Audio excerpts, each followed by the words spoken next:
Good morning, dear students. Welcome to the English Canvas. So, in our previous class, we explored Act 1 of Ghost, where Henrik Ibsen introduces us to a seemingly respectable household that gradually revealed layers of hidden truths, social hypocrisy, and emotional tension. We saw how the past, though carefully concealed, the past began to surface through conversations, memories, and subtle conflicts among the characters. So today we move forward to Act 2, where these hidden tensions deepen and the play becomes even more intense and revealing. If Act 1 was about uncovering the past, then Act 2 is about confronting its consequences. The truths that were hinted at earlier now begin to take a clearer and more disturbing shape. So, in this Act 2, we will closely examine the developments of Mrs. Elving's inner conflict. We also examine Oswald's condition and its deeper significance. There is growing tension between truth and societal norms, and the most importantly, how the idea of ghost becomes more real and powerful. So, as we proceed, I want you to think about one important question. So, can we ever truly escape the past, or are we always shaped and haunted by it? So, let us now begin our reading and analysis of Act 2, keeping in mind that every dialogue, every silence, and every reaction carries deeper meaning, right? So, Act 2 takes place in the same house, in the same room, later in the day, and it becomes much more intense as hidden truths begin to come out. Mrs. Elving and Pester Menders, they continue their conversation, and Mrs. Elving finally reveals a painful truth about her marriage. She explains that Captain Elving was not the respectable man the society believed him to be. Instead, he lived a life of immorality and excess. She had once tried to leave him, but Mender forced her to return. So, and he insists that it was her duty as a wife. So, to protect her son, Oswald, from his father's corrupt influence, she sent him, his mother sent him away at a young age. She also created an orphanage in her husband's name to hide the truth about his character and preserve his reputation. Meanwhile, Oswald and Regina, they grow closer, and there's suggestion of romantic attraction between them. We'll see in this act. However, this creates tension because Regina's background is still unclear. So Jacob Enstrand, her father, tries to manipulate Pastor Mendes again. He convinces Mendes to support his plan of opening a sailor's home, pretending it's a moral project, while his real intentions are doubtful. So the most shocking moment of Act 2 comes when Oswald reveals that he is seriously ill. He hints that his illness is inherited from his father's immoral life. So, this act introduces the theme of heredity, how the sins of the past affect the present.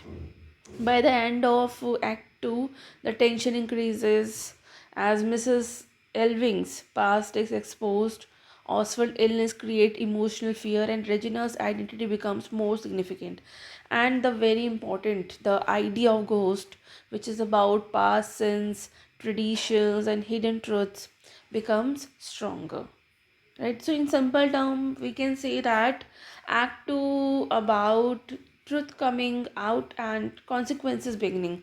So the past can no longer stay hidden, and it starts affecting every character's present life. So let's read the act and discuss its important dialogues. The same room, the mist still lies heavy over the landscape. So the setting is in the same house, in the same room. The weather is foggy, which symbolizes confusion, hidden truth, and unclear reality. It reflects emotional atmosphere too. So Menders and Mrs. Elving enter from the dining room. So Mrs. Elving, still in the doorway, right? So and Menders जो है वो like they talk about whether now Menders said, I'm still quite upset. I don't know how I could swallow the morsel of dinner. So Menders is disturbed and is uncomfortable. He can't even eat. It shows moral shock and emotional tension, right? And Mrs. Elving, she is also disturbed but more practical. She focuses on solving the problem, right? As we have read in our previous class, Mr. and Mrs. Elving and Pastor Mendes, they were having dinner, so they have heard the conversation between Oswald and Regina, and they are coming after incident involving Oswald and Regina here that indicates something uncomfortable has already happened. So the tone is awkward. So Mrs. Elving, she's asking about Oswald and Regina. She is concerned and adult. She's already worried about the situation. But um, Mr. Mendes, he is confused and hesitant. He's not taking control. He shows weak authority, right? She notices Oswald standing awkwardly and which indicates discomfort or hesitation. So this line suggests that something is not moral, right? So Mender said, "May good digestion wait on appetite." It means it's a formal and polite phrase. Mender uses traditional expression that shows his old-fashioned personality, right? So here, Mrs. Elving invites Oswald inside, and because she is caring but slightly anxious, but he refuses to join them. He wants to go outside, which symbolizes escape and mental disturbance, right? But Mrs. Elving encourages him. She says, "Brighter now, brighter."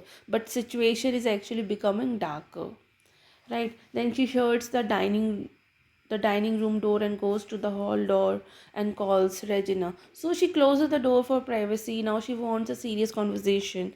So it symbolizes truth is discussed being closed doors.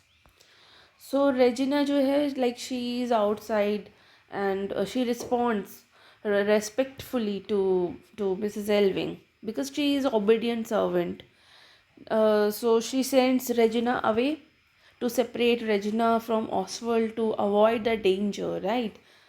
And Regina, she obeys immediately. That it shows power hierarchy, right?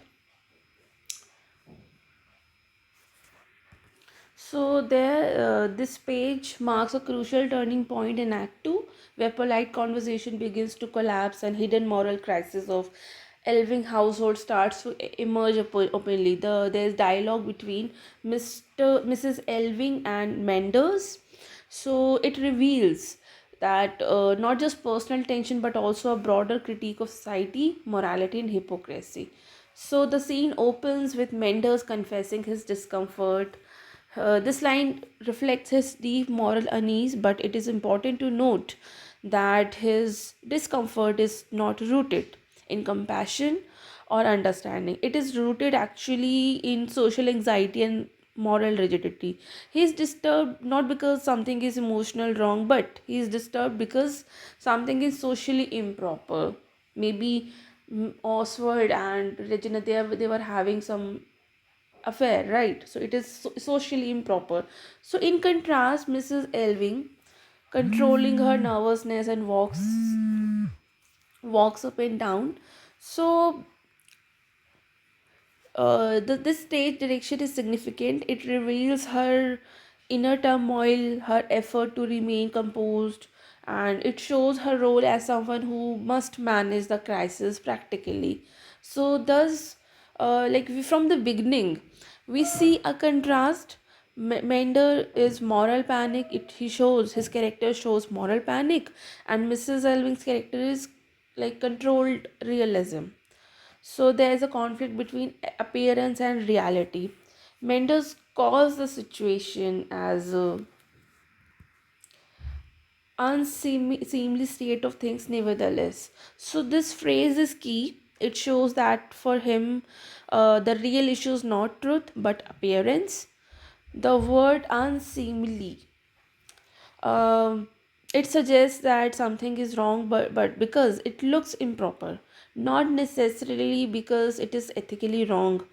Mrs. Elving, however, dismisses the situation. She said only an idle fancy on Oswald's part. You may be sure of that. So here she is attempting to delay confrontation with reality.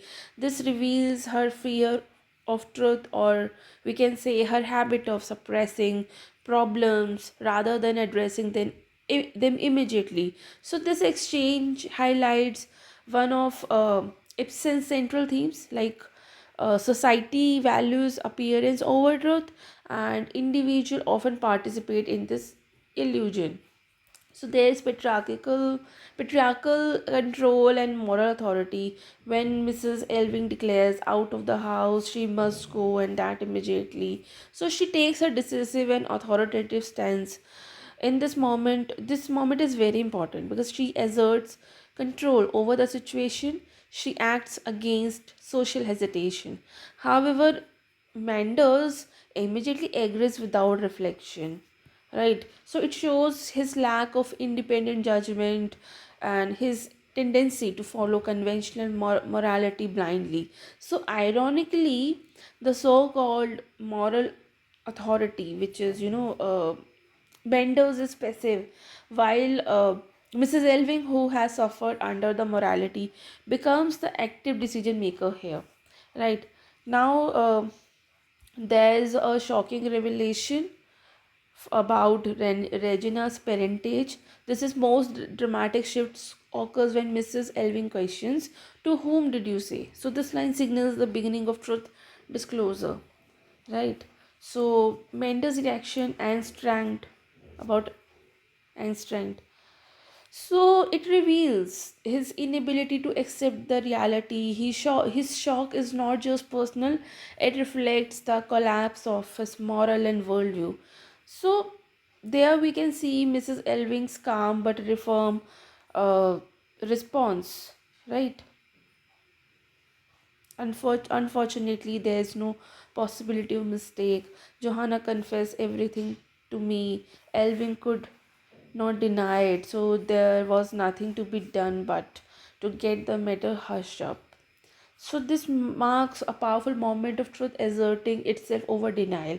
So the revelation exposes Captain Elving's immorality, right? The hidden structure of lies sustaining the household. So Mrs. Elving explains how Johanna, maybe she is mother of, yes, she is mother of Regina, Einstein's wife. So she explained how scandal was hidden. Johanna was paid to remain silent, and Einstein uh, married her quickly. So this introduces a key idea. Money is used to maintain social respectability. Mendel's reaction to the amount, right? So there's a dramatic tension by exposing how truth is deliberately suppressed through social conventions, money, and moral hypocrisy. It reveals not only individual actions but also the corrupt structure of society that allows such actions to be hidden. So the line, "There was nothing to be done but to get matter hushed up." So this line is extremely important. The truth is not denied but it is silenced. The society prioritizes reputation over reality. So Henrik Ibsen criticizes how scandals are not solved but covered up to maintain social order, right? So Mrs. Elving explains how Johanna, Regina's mother, was paid to keep silent, and she managed her life independently afterward. So money becomes as a means of controlling truth and morality instead of justice. Right? Instead of justice, silence is bought and reputation is protected. So this reflected a capitalist society where ethics can be purchased. Right? So there was hurried marriage between Johanna and Strand. Angstrein is described. There was hurried marriage between Johanna and Anstrand, which which represent marriages used as a tool to hide scandal. They use money to hold her tongue for the time being. So it is not based to the marriage. The marriage is not based on love or morality. So Ibsen challenges the Victorian belief that marriage, which is based on moral purity. So instead, he shows marriage can also be disguised for immortality. So here we can see Einstein's hypocrisy and performance. He he recalls, sorry, Mendes recalls Einstein as repentant, guilty, and moral, but Mrs. Elving reveals that he had to take the blame upon himself. So it represents Einstein's repentance was fake performance. He manipulated society's moral expectations. So this reflects a key idea, that is, society rewards the appearance of morality, not actual morality, right? So men यहाँ पर we can see Mendel's moral blindness, such a piece of duplicity, right? So how this reacts as however his outrage is selective. He condemns Anstrang's deception but ignores the larger system that allow it. His morality is superficial, limited, and social conditioning. He represents institutional hypocrisy, that is about church and society. So here we can see the role of money in moral judgment. When uh, when Mrs. Elving tell him the amount, $300. When he hears the amount, he he um he reacts with shock. $300 for a miserable three, uh for he actually respond in a shocked. Just think of it, for a miserable $300. So he reduces morality to a financial calculation. His concern is not just the injustice but the cheapness of it. So this exposes the absurdity of moral judgment, which is based on material value. So at the end, Mrs. Elving expresses, "I went and married a fallen man."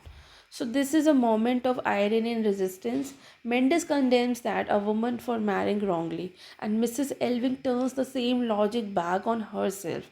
So this line is very important. It challenges gendered morality. It exposes the suffering of women in patriarchal society and questions the institution of marriage. She reveals that respectable marriage can be deeply immoral, right? So here, till this line, we can see there are major themes highlighted, like hypocrisy of society, suppression of truth, marriage as illusion, money and morality, and there's patriarchal control, and most important, appearance versus reality, right? So here we can see a direct ideological clash between Mrs. Elving and Pastor Mendes, where the facade of social morality is openly challenged.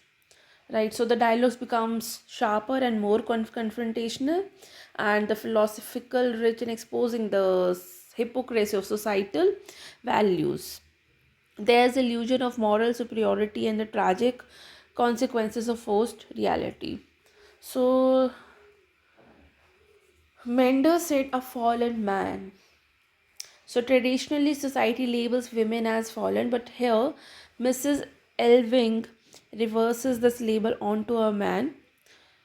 This is a radical inversion of Victorian morality, where moral judgment is no longer gendered. Men are held equally accountable. So Ibsen challenges the double standards of morality, right?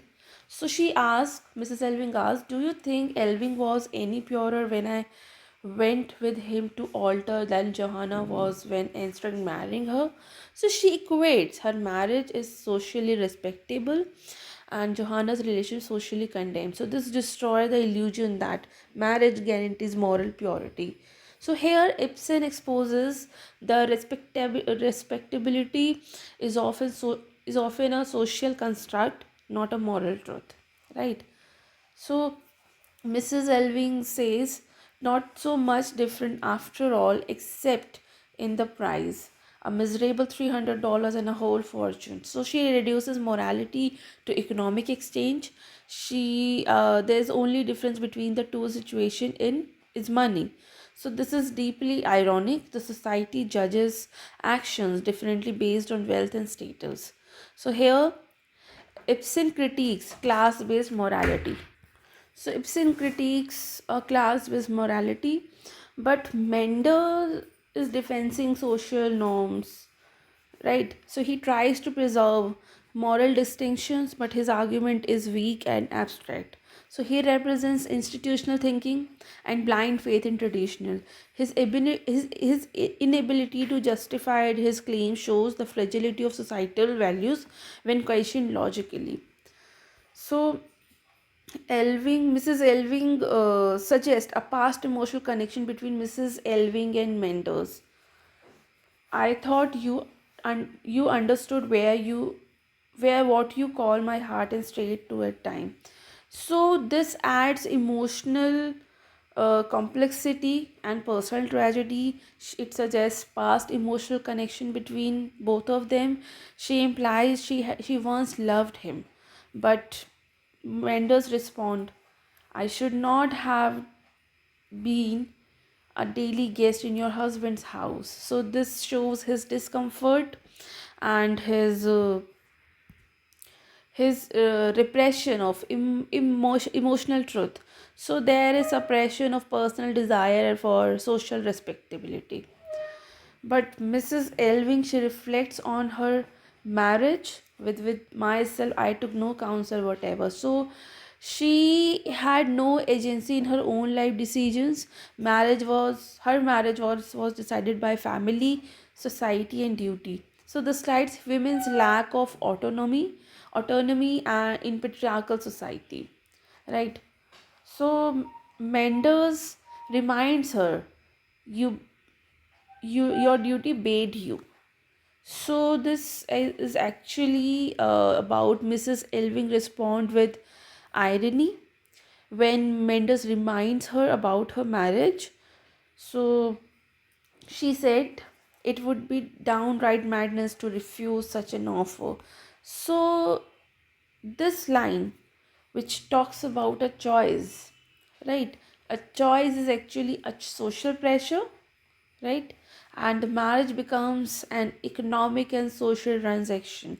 So here we can see that Ibsen critiques the illusion of free will in a rigid society.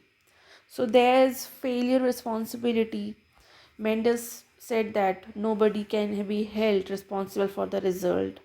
So he denies the accountability, he absolves society and individuals. So this is deeply problematic because everyone contributed to the situation, but no one takes the responsibility.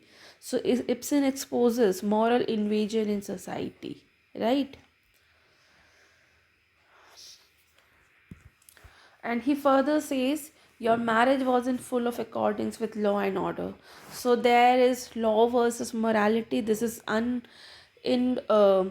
institutional authority question here. He equates legality with morality. For him, if something follows social rules, it is right. But Mrs. Elving challenges this directly.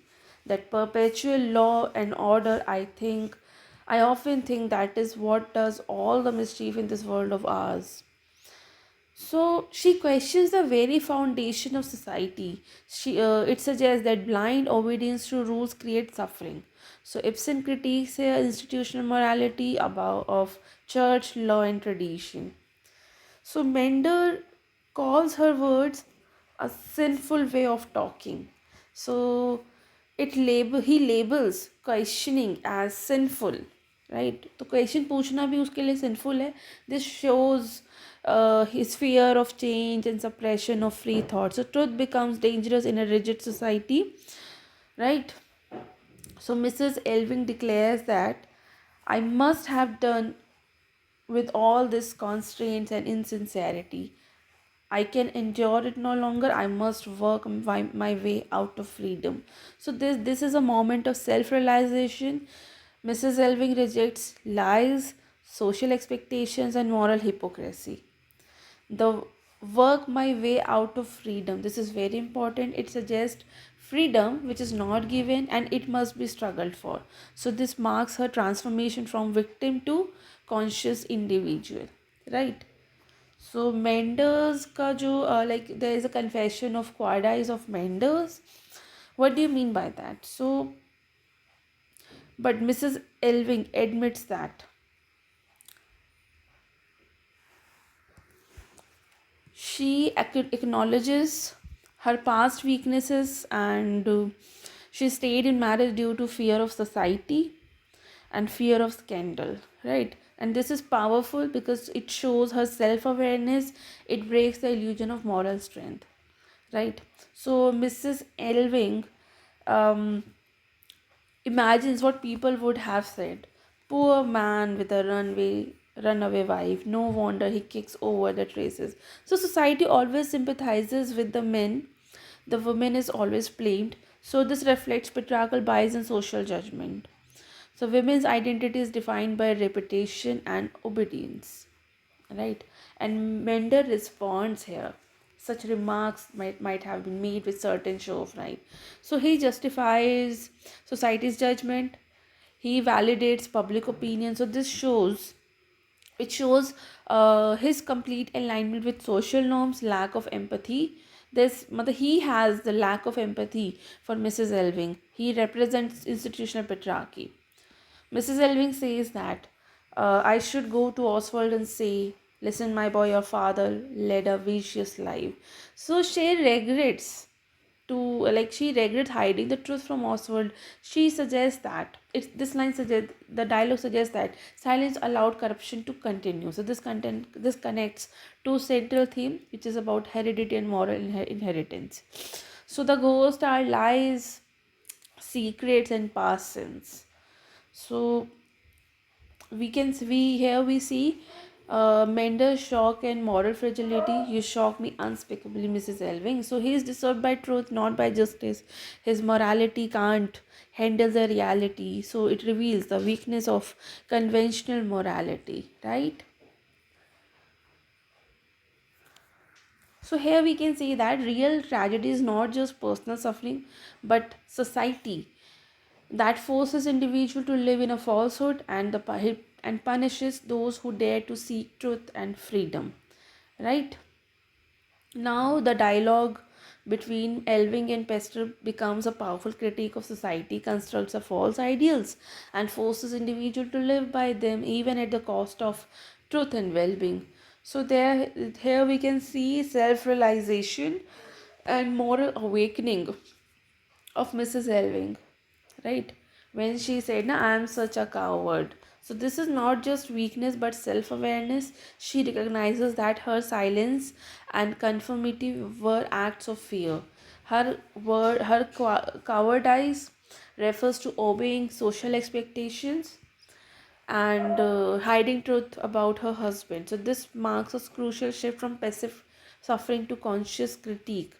So, but Bender argues and he speaks in general moral rules. He emphasized duty over truth, but Mrs. Elvie counters. And he asked, and sorry, she asked, but what about the truth? So there is a central conflict between Mrs. Elving and Menders. Menders who talks about duty, idealism, social morality, but now Mrs. Elving has the yes has the she is her character is awakening now. She talks about truth, reality, and life experiences. So Ibsen highlights blind duty can be dangerous when it ignores the truth. So but Mendes repeatedly defends the ideals. So he believes ideals maintain order and he fears their collapse. But Mrs. Elving reacts, right? Mrs. Elving reacts Her tone is sarcastic and frustrated. She sees ideals as false construction and tool of oppression. So Ibsen critiques that ideals that are disconnected from reality become destructive. So there is a tragedy of false inheritance when Mender says that his father stands before him as an ideal. So he talks about Oswald, like Oswald, because Oswald idolizes his father, but this image is false. So this connects to the central metaphor of the play Ghost, that inherited illusions, and which talks about the ghost talks about inherited illusion and beliefs. So Oswald inherits not truth but the illusion.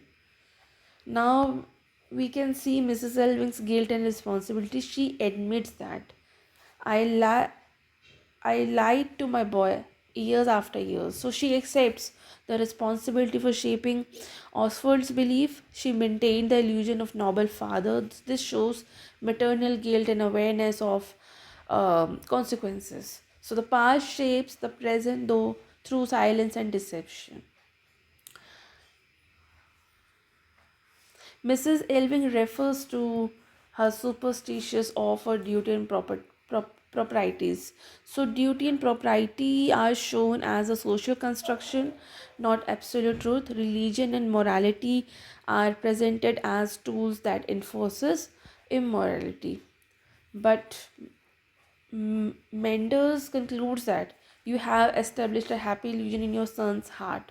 So he acknowledges the illusion, yet he calls it happy. But this is deeply ironic. He values illusion over truth, and happiness is built on lies. So Ibsen questions here: is happiness based on illusion truly meaningful? If your happiness is baseless, if your happiness is false, it is based on lies, so it is truly meaningful to you or not? So, Ibsen questions here, right? So here we see major themes like truth versus illusion, ideal versus reality, duty versus freedom, moral hypocrisy, parental responsibility, social conditioning, and heredity of beliefs, which is about ghost. So Ibsen dismantled the idea that society's ideals are inherently good. Through Mrs. Elving's awakening, he shows that these ideals often functions as ghosts that are haunt individuals and forcing them to live in falsehood and suppress truth. So the central message becomes clearer: when ideals replace truth, they do not protect life. Actually, they distort it. So at the cost of this distortion is passed from one generation to the next, right? So here we witness a turning point to Mrs. Elving's intellectual rebellion and exposes the hypocrisy of social morality, religion, and duty through her confrontation with Pastor Menders. She said that I seem to see ghosts gliding between the lines.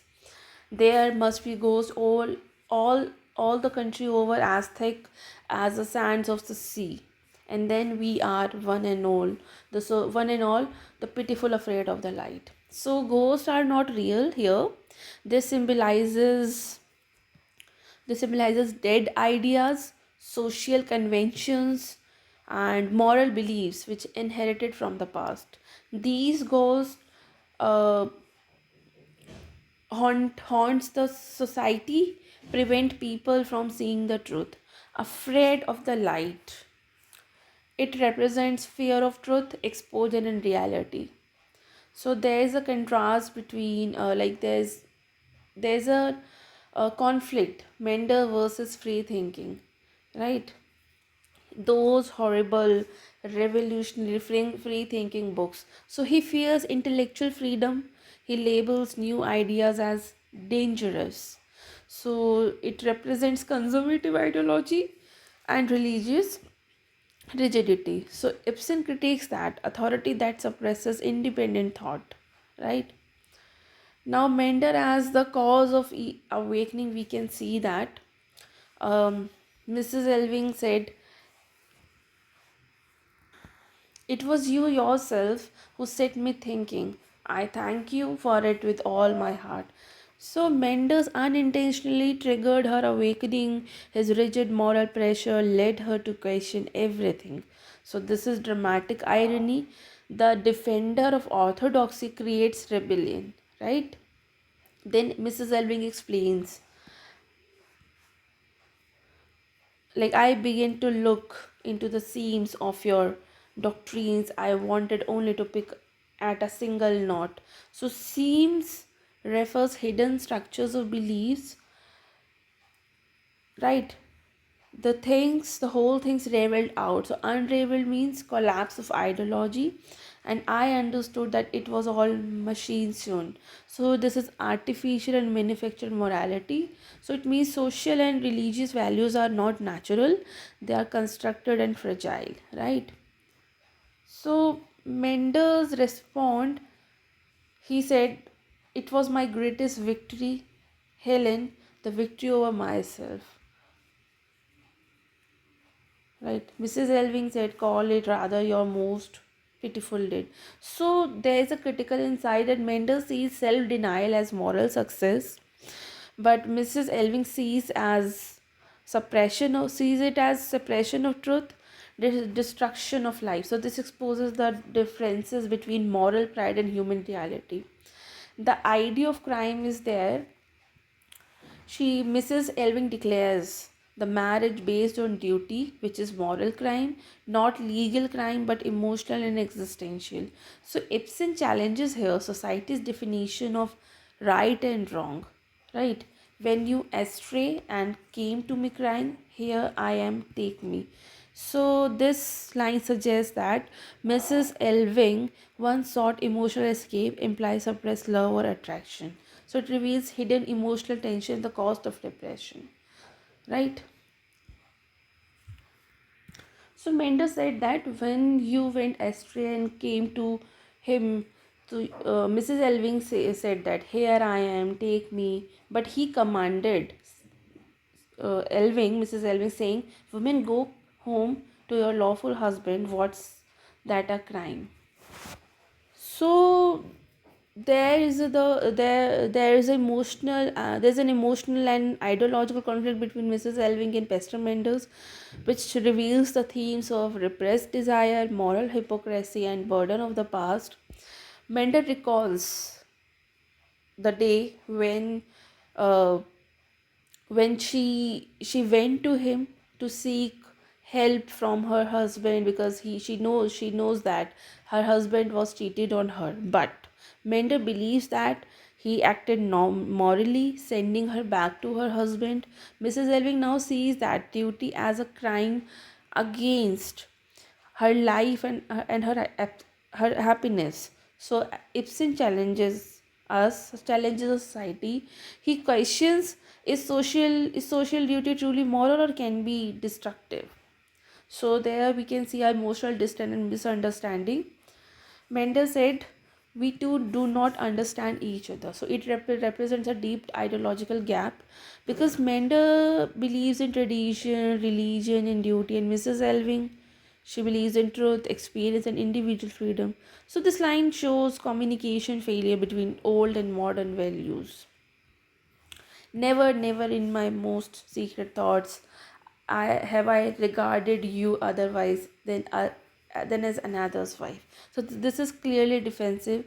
It suggests denial of past emotional interaction. But we here we see Mrs. Elving's ironic response. Oh, indeed, that this indicates she knows the truth he is hiding, and it highlights hypocrisy and repression. Right? She said people so easily forget their past selves. So I do not, I am what I always was. So Mrs. Elving believes that people change and evolve, but Mender claims that moral consistency. But his rigidity represents lack of growth, and her awareness represents intellectual awakening. So Ibsen contrasts static morality versus evolving consciousness. Mrs. Elving said, I am fighting my battle with ghosts both within me and without. So the ghost represents past memories, social expectations, internal guilts. And there are two levels of ghost, external and eternal. External ghosts are society and norms, and internal ghosts are trauma and regret. So this is the central theme of the play, right? But Mender's moral anxiety about Regina issue, it's a concern. So the concern is not truth, but it's based on appearance and morality, because he, Benders, fears the scandals. Again shows the society, he values the society, he values the reputation over reality, right? But Mrs. Elving, she suggests the brass pen would be to get her provided for, I mean, by a good marriage. So, marriage is treated as a tool to fix problems, not about love but respectability. Irony is that Mrs. Elving's marriage was disastrous, yet society still pushes the same solution. So Ibsen critiques here marriage as an institution of social control, but Mendes admits that with ignorance. I don't know much about these things, but so this there's despite ignorance, he gives moral judgment, and his judgment represents blind authority. So Ibsen exposes how authority often speaks without understanding, right? So Mrs. Elving talks about Regina has been forced to grow up quickly. This implies um, the exposure of harsh reality and loss of innocence. So this connect to the corrupt environment created by the past sins. And Mender comments that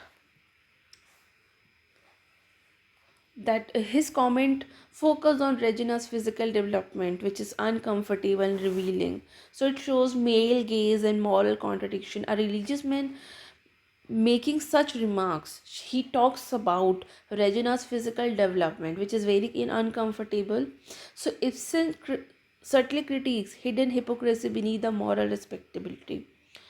He Mender insists that she ought to be at home under her father's eye. So this reflects patriarchal ideology that a woman's place should be under a male authority, right? So irony is that Einstein, her father, is morally corrupt, yet society still sees him as her guardian. So Ibsen exposes that blind trust in social rules rather than the truth. But Mender reacts,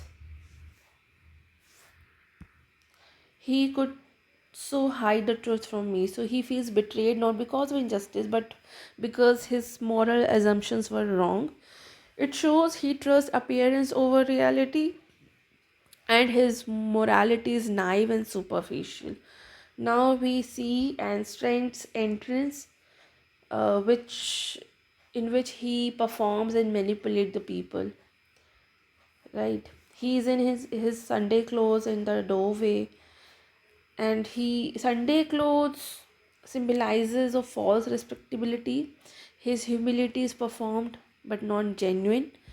So Einstein represents social cunning and manipulation. His language of deference and powers is very uh, cunning.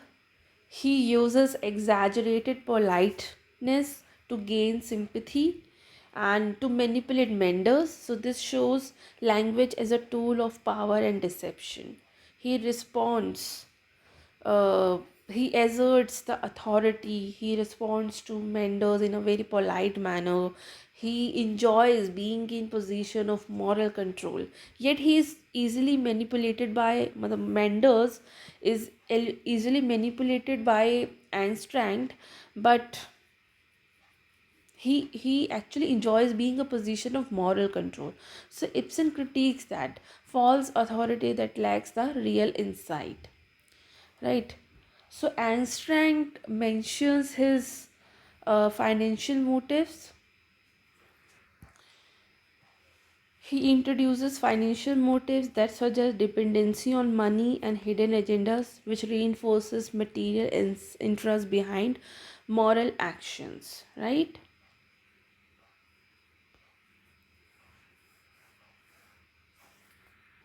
So we have skipped some pages. So this page to me feels like a master class in deception disguised as morality. Einstein does not simply speak, but actually he performs. His words are carefully shaped to manipulate Pestermenders, and what makes this powerful this moment powerful is how easily Mendes become a willing listener. So Anstrand begins with isn't a man bound to keep his sacred word. So at first glance, his this sounds noble, but subjectively, it feels calculated rather than sincere. He is not expressing morality; he is using morality as a tool. I see Einstein as a social actor, not a moral man, someone who understands how to speak the language of religion to gain power. His story about Johanna is long, right? And dramatic and emotional. Not because it's truthful, but because it is designed to convince, right? So Einstein narrates how he entered the dancing salon and he tried to reform immoral men. So here my interpretation is that this sounds so exaggerated, almost theatrical. It feels like a self-constructed heroic image, a poor man trying to appear morally superior. So here we can see Mender's response, right? He said, "Your infirmity is an honor to you." So this line is deeply ironic. Mender praises him without questioning the story.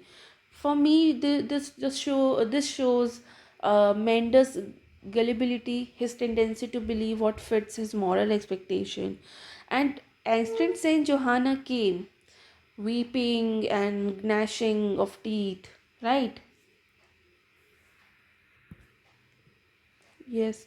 So this biblical style language is very significant. He deliberately, Einstein deliberately uses religious imagery to impress Menders. He frames Johanna as a fallen creature, right? A fallen creature, reinforcing patriarchal morality. But I feel Johanna's voice is completely absent. Her suffering is turned into a narrative tool for male control. So Mendel listens uh, and respond sympathetically. Were you indeed instead? Well, go on. So my view is on this dialogue that Mendes does not question. He never questions. He never analyzes the situation, or he never doubts on someone. He makes him not morally strong. This makes him not morally strong but morally passive. According to me, Pastor Mender is morally passive. He is not strong at all.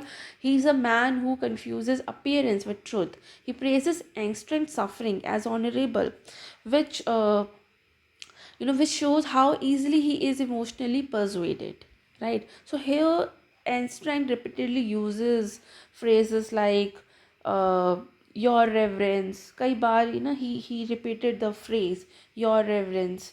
So and I can tell you reverence. So ये बार बार इसको reverence करके ऐसे address कर रहा है. So this is not respectable at all. It is a strategy. He elevates Menders to gain favor, position himself as a humble to appear trustworthy. This shows power in this play comes not from truth but from how well one speaks, right?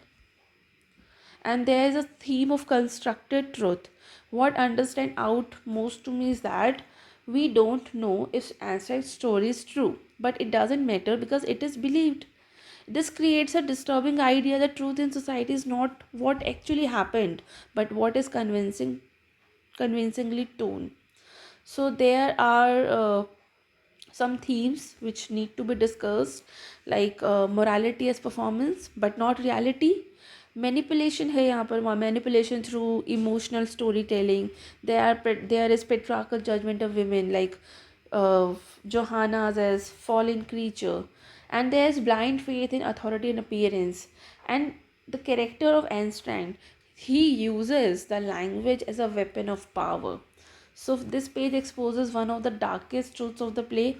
Those who appear immoral often control the narrative. This is very true. Even when they are not moral at all. Einstein is not powerful, but he is right. He is powerful.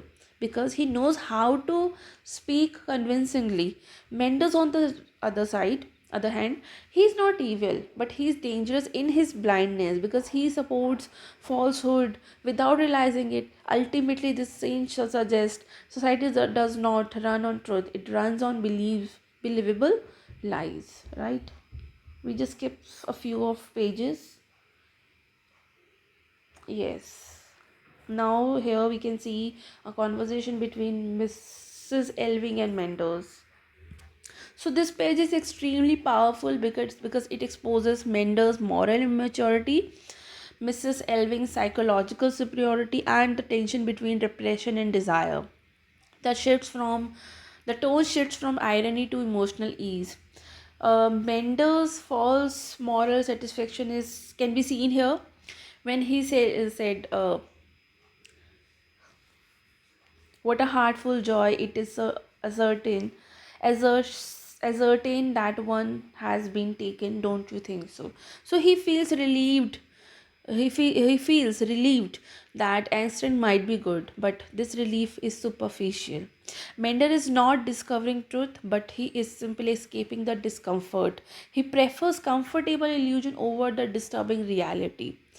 And Mrs. Elving's reply, you are and will always be a great baby Mendes. So this is not just an insult. Actually, Mrs. Elving is insulting Pastor Mender, but this is not just an insult. It is the psychological judgment. Mrs. Elving sees Menders as naive, emotionally immature, dependent on moral clutches. So this line is very powerful. It reverses authority. The moral guide becomes childlike. Mrs. Elving becomes a true thinker now. So Mrs. Elving suddenly says, I have half a mind to put my arms round your neck and kiss you. So this moment is shocking and deeply layered. It exposes repressed attraction, it challenges social boundaries and destabilizes the menders completely. For me, this is a moment of emotional truth breaking through years of repression. But Mendo's reaction is fear of intimacy.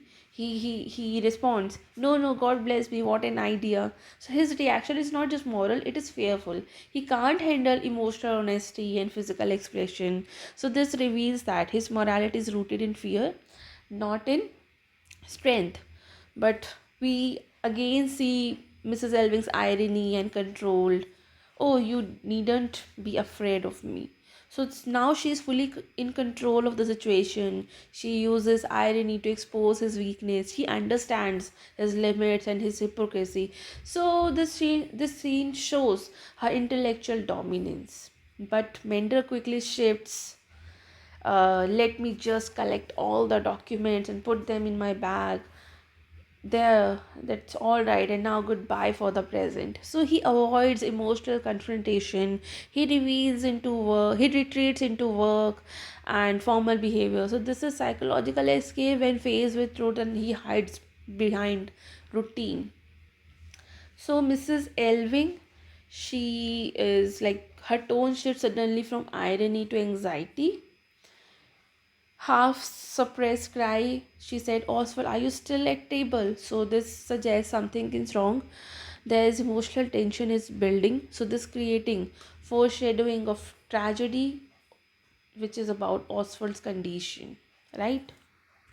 So in this page, we can see there's a shifting of focus to the mother-son relation between Mrs. Elving and Oswald, revealing the theme of emotional distance, hidden suffering, existential frustration, inherited psychological ghost. So Oswald says that I find it so pleasant, mother. So at first, this feel affectionate and warm, but critically, the warmth is surface level. It is quickly replaced by irritation, and restlessness. So this create a contrast: external comfort versus internal unease, right? So this represents Oswald's restlessness and existential frustration.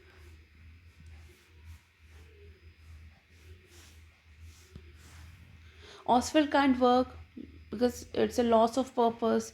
It suggests it suggests his mental disturbance, creative blockage, deeper illness, which is about physical and psychology, right? So he represents a modern individual trapped in meaningless. So the weather reflects all Oswald's inner state: no sunshine. It means no hope, no clarity, no vitality. This is symbolic.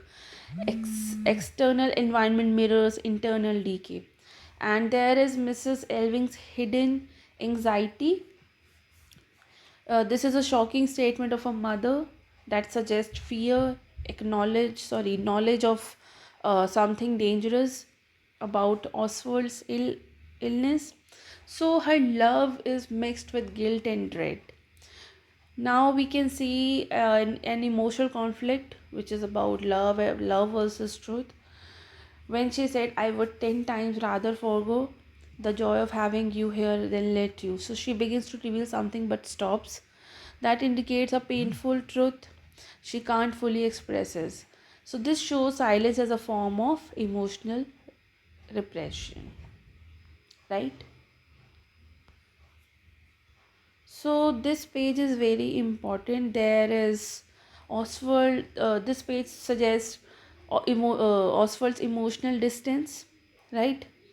Oswald feels unloved, or at least emotionally disconnected, and there is a breakdown of family illusion. Ibsen breaks the ideal image of the family because the home is uneasy, love is questioned, and communication is restraint. And the inheritance of ghost, which is about Oswald's restlessness, weakness, and emotional stability. These are not random. These are actually inherited consequences of the past. So the sins of of his father affect the son. Ghost lives through blood, memory, environment. Right. So this page is like the page quietly the page is quiet but powerfully reveals that home is not a place of comfort but of hidden tension and unresolved past. His restlessness and Mrs. Elving's anxiety show how deeply the past had shaped their present. Right?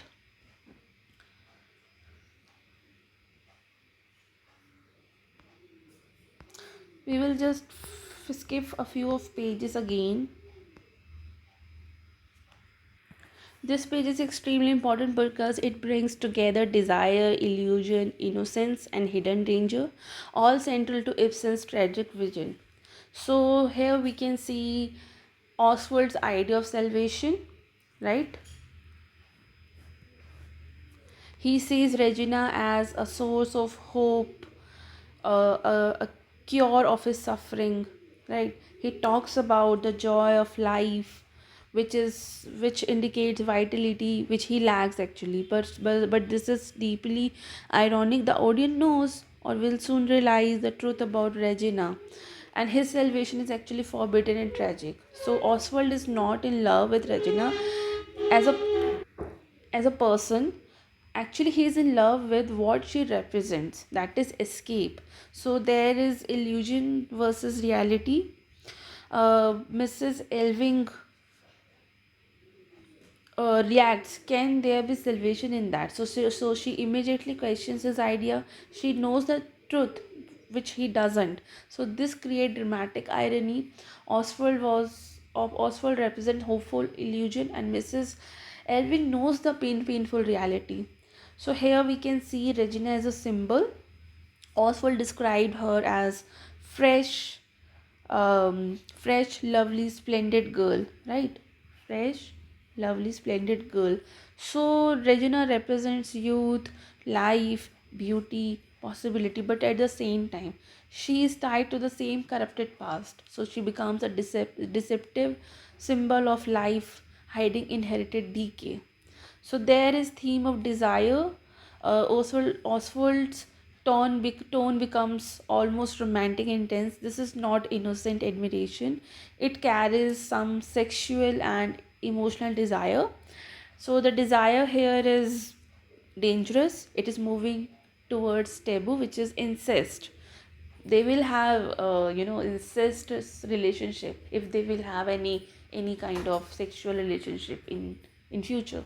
So Ibsen shows that human desires are not always morally safe. If we talk about Regina's position, which is a combination of power and hesitation, when Oswald says that bring one of yourself. So Regina hesitates. Is it Mrs. Elving's wish? So Regina is socially aware. She understands the boundaries. She seeks the permission. This shows class hierarchy, moral tension, and hidden awareness of danger. And here we can see Mrs. Elving's silence. She allows the situation to continue even though she knows the truth. So, this is a passive tragedy. She doesn't stop what is wrong. But she can, but she doesn't stop what is wrong. She delays the truth, and Mrs. Elving, increases the danger. So, there are symbol of champagne, right? So, this symbolically represents celebration, pleasure, and sensuality. It foreshadows moral collapse, and um, it loosens control and boundaries. So there is gaze and objectification. Um, Oswald follows her with his eyes. Have you noticed how she walks so firmly and lightly? So Regina becomes an object of his desire. She is being observed but not understood. So this reflect male gaze and emotional distance. So there's tragic irony of the scene. Everything is in the scene builds towards tragedy. Oswald was hopeful, but Regina is unaware, partially. She knows something, but not fully. Mrs. Elving is she knows everything, but she is silent and fearful. So but being the readers, we see a disaster about to happen, right? So this page captures a deeply tragic moment where hope and danger exist together. Also believe that he has found salvation, but in reality he is moving closer to devastating truth. So in Ibsen's world, what appears as life and joy may actually conceal destruction, because the ghost never truly dies. So this is extremely significant because it brings together illusion, modernity, inherited corruption, and the moment before the truth is revealed. So he talks about the joy of life, and there's a theme of joy of life versus hidden decay. When Oswald said, "Everything I have painted has stirred upon the joy of life." Light, sunshine, glorious air, and faces radiant and with happiness. So Oswald represents modern European aesthetic ideals. He believes in freedom, beauty, and sensual joy. But this is deeply ironic. His own body is corrupted, which is, corrupted from inherited diseases. His joy of life is built on ignorance of truth. So, art becomes a mask that hides suffering rather than confronting it. So, there is a conflict between modern freedom versus traditional morality, right?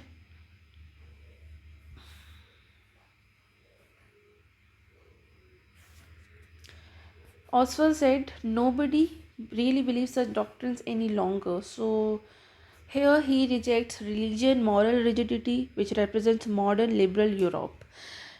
In contrast, Mrs. Elving, she is trapped in past moral codes. Here, Ibsen shows that there is a clash between old morality and new freedom, but neither is fully safe. And there's idea of home as corruption. Oswald said, "I am afraid lest all my instincts should be warped into ugliness." So here we can see home is not safe, home a source of moral and physical decay. This reverses traditional idea. Home is usually comfort, but here it is toxic inheritance. So the house itself is haunted by a ghost, the Parsons. Oswald fear is internal. not fear of others, but fear of himself becoming corrupted. This reflects inherited diseases, moral contamination, and loss of identity. Oswald is subconsciously aware of his fate, even if he does not fully understand it. And Mrs. Elving's moment of realization is there, right? Now I see the sequence of things. Now, for the first time, and now I can speak. So, this is a turning point. She finally understands how past, present, and tragedy are connected. The sequence represents cause and effect. This is when truth begins to emerge after years of silence. Mrs. Elving suppressed the truth. Now she prepares to reveal everything. So, this shift shows movement from repression, which is about confrontation. So, Ibsen's message is uh, truth may be painful, but silence is more destructive. So, there is a dramatic tension when he said, "Mother, I don't understand you." So, because he is still unaware, but audience senses something big is coming. This creates highly dramatic suspense before revelation. So यहाँ पर Regina का भी awareness है when she said perhaps I ought to go. So she senses the tension. She feels out of place. So the moment is crucial. She is unknowingly at the center of the coming truth, right? So this is very the scene strongly reflects the central idea. Past sin represents present consequences. Father corruption leads to son suffering. So ghosts are not literal; they are ideas, diseases, social norms, and hidden truth. So this page captures the moment just before revelation where illusion begins to crack and truth pushes forward. Oswald still clings to the joy of life, but Mrs. Elving finally recognizes the tragic chain of event that blinds them. So Ibsen shows that the past is never dead and it lives within us, shaping our desires, fears, and destinies until truth is confronted. So this is one of the most intense turning points in Act 2 where truth, tension, and moral conflict collide. Mrs. Elving declares here, "Now I can speak. Now, my boy, you shall know the whole truth, and then you can choose Oswald, Regina." So this is the climax of suppressed truth, where she finally breaks the silence, social fear, and moral pretense. The truth is here. The truth here is not liberating; it is dangerous and disruptive. So Mendes enters immediately after, right? So his entry interrupts the truth. He represents religion, social morality, and hypocrisy, but society always interrupts. So it symbolizes that society always interrupts and suppresses the truth. But Mendes says Regina must go to him and help him. So he tries to control Regina's life, treat her as a moral responsibility, not an individual. It shows patriarchal and moral authority dominating personal freedom. But Regina's assertion of agencies can be seen here. She replies, "No, thank you, sir." So a simple and powerful resistance is here. She refuses to be controlled socially and forced morality. So Regina begins to claim independence.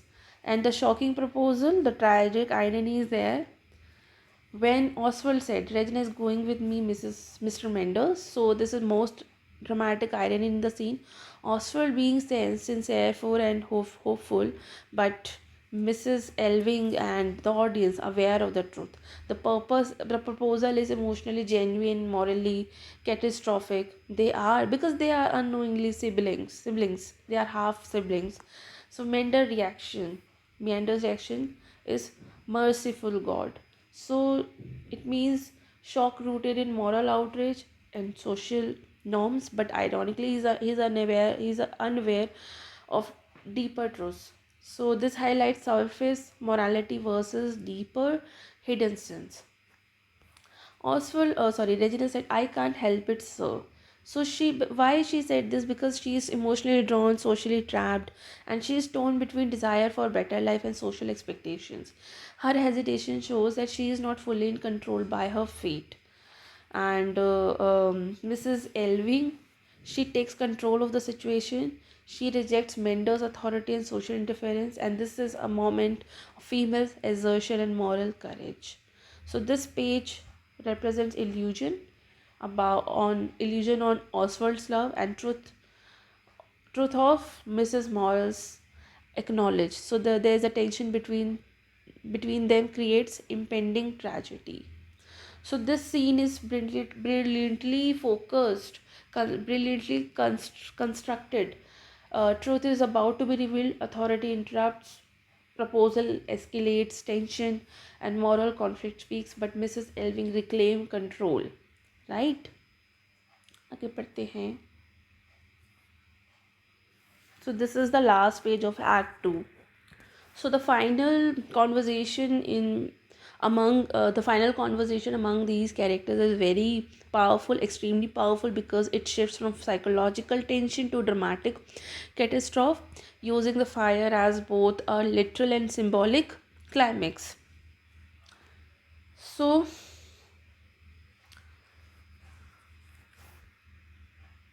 Regina cries out, "The orphanage is on fire." So, the burning orphanage is not just an event, it's a highly symbolic. It represents destruction of illusion, collapse of moral pretense, exposure of hidden truth. The orphanage was built to preserve Captain Elwing's reputation and to hide his immoral past. But now it burns, so truth destroys false respectability. So there we can see a collapse of Mrs. Elving's efforts. Mrs. Elving spent years building the orphanage, right? And to protecting her son and hiding the past. But now the whole one second. Now she said the whole place is in a blaze. So her entire life project collapses, her attempt to control the past fails. So Ibsen suggested you can't erase the past through artificial means. Mender says, "Terrible Mrs. Elving, it's a judgment upon this abode of lawlessness." So he interprets fire as a divine punishment. Typically, he represents typically religious, right? But irony is, he himself was responsible for not ensuring the orphanage and making foolish moral decisions. His final lines, "We left it uninsured." So this exposes his moral authority, which is hollow and incompetent. And there is religious critique. Mender reaction shows blind faith and superstition. He sees fire as God's judgment, but reality is fire is human failure. So Henrik Ibsen critiques religious morality that that ignores practical responsibility, right? And Oswald का भी इस पे reaction आता है, like father's orphanage. He rushes out through the garden door. So he connects it emotionally to his father, and because why he's still unaware of the truth. There's dramatic irony. He mourns a symbol of his father's honor, and audience knows it hides corruption.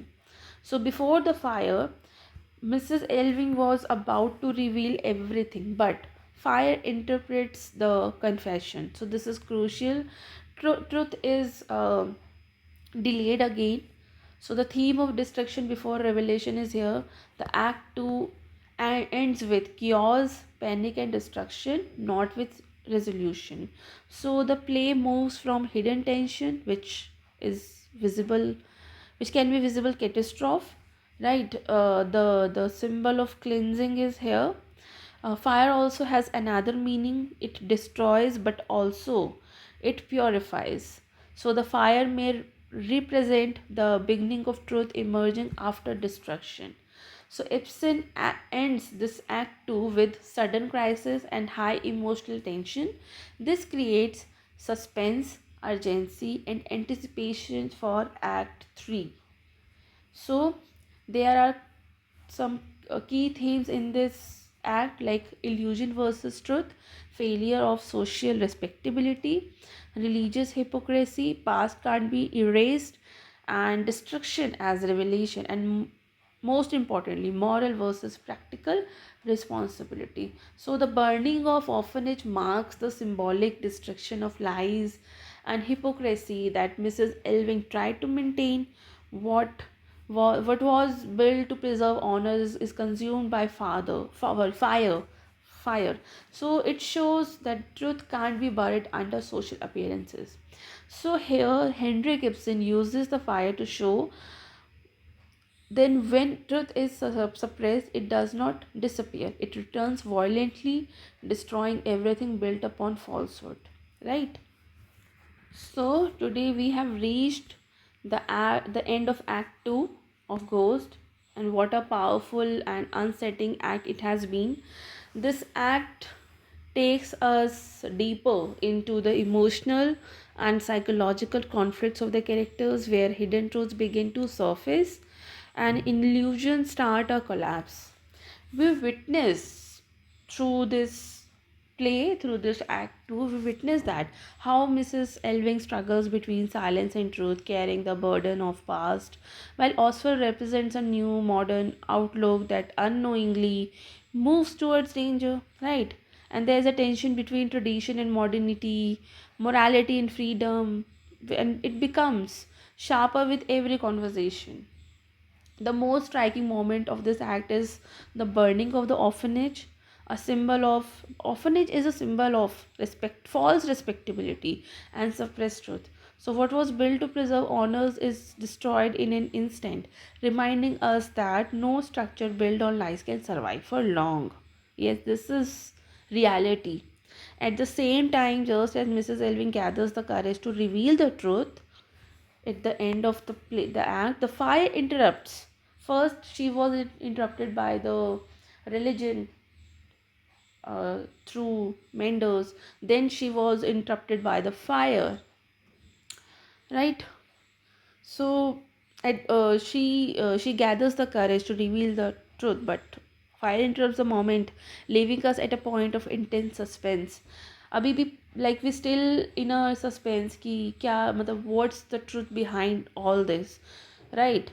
So this act teaches us an important lesson. The past can't be erased, and the ghost of inherited ideas, actions, and consequences continue to shape the present. Silence and pretense only delay the truth, but they do not eliminate it. As we move forward to Act 2 in our next class, we will finally confront the full revelation of truth and its devastating impact on the characters, the emotional and moral consequences that have been building so far will reach their peak. So, let's carry forward this thought. What happens when truth is revealed too late? We will explore this in Act 3. Till then, if you you can revise the two acts which we have discussed already. If you still have any query, you can ask in the comment section. I'll try my best to satisfy your query. And thank you so much for being there. We'll meet you in the next class with Act 3. Thank you so much.